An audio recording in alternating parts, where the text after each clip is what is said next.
तो Madhya Pradesh high court 2020 की भर्ती चतुर्थ श्रेणी पदों के लिए, ग्रुप डी पदों के लिए संविदा बेसिस पर जो है भर्ती निकाल दी गई हैं। और ये भर्तियां रसोइया, धोबी, माली, स्वीपर, भृत्य और वाहन चालकों के लिए संविदा आधार पर ये वैकेंसी निकाली हैं। तो पूरी जानकारी के लिए बने रहिए मेरे साथ में, और यदि मेरे चैनल को अभी तक सब्सक्राइब नहीं किया है तो सब्सक्राइब कर लीजिए। चलिए तो चालू करते हैं, आखिर डिटेल देखते हैं हम इसमें। तो अभी मैंने जो आपको अभी पोस्ट बताई थी रसोइया, धोबी, व्रत, ड्राइवर के लिए, तो उसमें से आप केवल एक ही पोस्ट के लिए जो है अप्लाई कर सकते हैं। यहाँ पे इन्होंने बिल्कुल क्लियर कर दिया है कि आप एक ही पोस्ट के लिए इसमें अप्लाई कर सकते हैं। अब आवेदन करने की जो अंतिम तिथि रखी गई है वो रखी गई है 10 जुलाई 2020 शुक्रवार तक, और त्रुटि अगर सुधारना है तो 13 जुलाई 2020 तक जो है आप इसमें त्रुटि सुधार सकते हैं। इसके बाद जो है स्क्रीनिंग की जो डेट है वो आपको सूचित कर दिया जाएगा, और साक्षात्कार की भी जो डेट है वो अधिसूचना द्वारा आपको बता दी जाएगी। तो इसमें आप केवल एक ही पोस्ट के लिए अप्लाई कर सकते हैं। तो ऑनलाइन आवेदन जो है भरने चालू कर दिए गए हैं, और ये विज्ञप्ति के दिनांक से जो है आवेदन चालू हो गए, और ये 10/7/2020 तक जो है आवेदन 12 बजे तक भरे जा सकेंगे। अगर आपने जो फॉर्म भरा है अगर उसमें कोई त्रुटि हो जाती है तो आप इसमें सुधार कर सकते हैं 13/7/2020 तक, और इसमें आपको 50 रुपये शुल्क जमा करना होगा। यदि आपको त्रुटि सुधारनी है तो उसमें आपको 50 रुपये का फाइन लगेगा।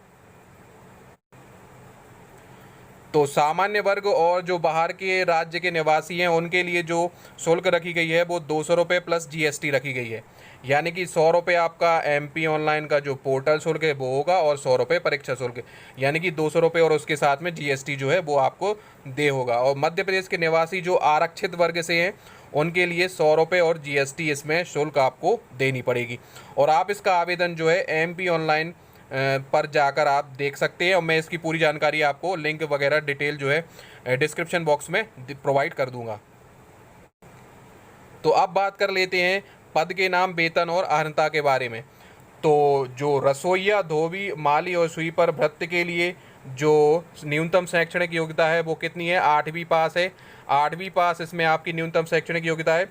और जो आपको वेतन मिलने वाला है वो मिलेगा 8,250 रुपये प्रति माह। कलेक्टर रेट पर आपको जो है वेतन इसमें दिया जाएगा। और इसमें वरीयता के लिए मतलब किन किन को प्रायिकता दी जाएगी, तो कार्य का अनुभव, तकनीकी योग्यता आदि के लिए इसमें अर्हता जो है रखी गई है, वरीयता दी जाएगी। इसके बाद वाहन चालकों की बात करें तो इनके लिए भी 8,250 रुपये दे होगा। और हाई स्कूल इसमें 10वीं पास उनने उत्तीर्ण की होनी चाहिए। इनके पास वैलिड जो है vehicle, light motor vehicle driving licence होना चाहिए, और सभी प्रकार के वाहन चलाने का अनुभव होना चाहिए। और मैकेनिकल तकनीकी योग्यता अगर उनके पास है तो उनको वरीयता दी जाएगी। तो अगर हम बात करें आयु सीमा की, तो आयु सीमा जो है 18 वर्ष से कम नहीं होनी चाहिए 10 जुलाई 2020 को। 18 जुलाई से मतलब 18 वर्ष से कम नहीं होना चाहिए। और पुरुषों के लिए जो है अनारक्षित वर्ग के लिए जो आयु सीमा है मैक्सिमम वो है कितनी? 35 वर्ष है। और आरक्षित वर्ग के लिए जो है वो 40 वर्ष रखी गई है। इसके बाद अगर हम बात करें महिला आवेदकों के लिए, तो उनके लिए 45 वर्ष जो है आयु सीमा रखी गई है अधिकतम। और आरक्षित वर्ग के लिए 50 वर्ष आयु सीमा अधिकतम रखी गई है। तो अब हम बात कर लेते हैं फटाफट सिलेक्शन प्रोसीजर के बारे में। तो आपकी 2 फेस में ये जो सिलेक्शन है वो होने वाला है, एग्ज़ाम नहीं होगा। तो इसमें स्क्रीनिंग होगी और आपका साक्षात्कार होगा। तो स्क्रीनिंग के समय जो है आपको 20 अंक प्रोवाइड किए जाएंगे, मतलब 20 नंबर का स्क्रीनिंग होगा। और इसका जो प्रवेश पत्र है वो MP ऑनलाइन की वेबसाइट पर आपको जाकर मिल जाएगा। अब इसमें क्या करना है, तो स्क्रीनिंग के समय आपको सभी जो अभ्यर्थी हैं उनको उपस्थित होना जरूरी होगा। आपने सारे मूल प्रमाण पत्रों, पहचान पत्रों के साथ उपस्थित होना पड़ेगा। और जिन्होंने जाति प्रमाण पत्र लगाया उनको जाति प्रमाण पत्र के साथ उपस्थित होना होगा, मतलब कि सारे ओरिजिनल डॉक्यूमेंट ले जाने पड़ेंगे। इसके बाद जो है वो मेरिट के आधार पर जो है एक लिस्ट जो है जारी करेंगे। और ये जो लिस्ट है वो अंतिम सूची तैयार करते समय नहीं जोड़ी जाएगी, मतलब कि ये जो सूची है वो केवल प्रोविजनल होगी, वो साक्षात्कार के लिए होगी। इसमें अंतिम चयन सूची तैयार करने में ये जो लिस्ट है वो नहीं जोड़ी जाएगी। इसके बाद स्क्रीनिंग के बाद आपका क्या होने वाला है, मुख्य साक्षात्कार होगा। तो स्क्रीनिंग के पश्चात आपका मुख्य साक्षात्कार होगा, और मुख्य साक्षात्कार में भी 20 अंक रखे गए हैं। तो स्क्रीनिंग के पश्चात मेरिट अनुसार सफल किए गए अभ्यर्थियों की सूची 1:3 के अनुपात में तैयार करके मध्य प्रदेश की जो हाई कोर्ट जो खंडपीठ है उसकी सूचना पटल पर चस्पा किया जाएगा और वेबसाइट पर भी इसमें उपलब्ध करा दिया जाएगा।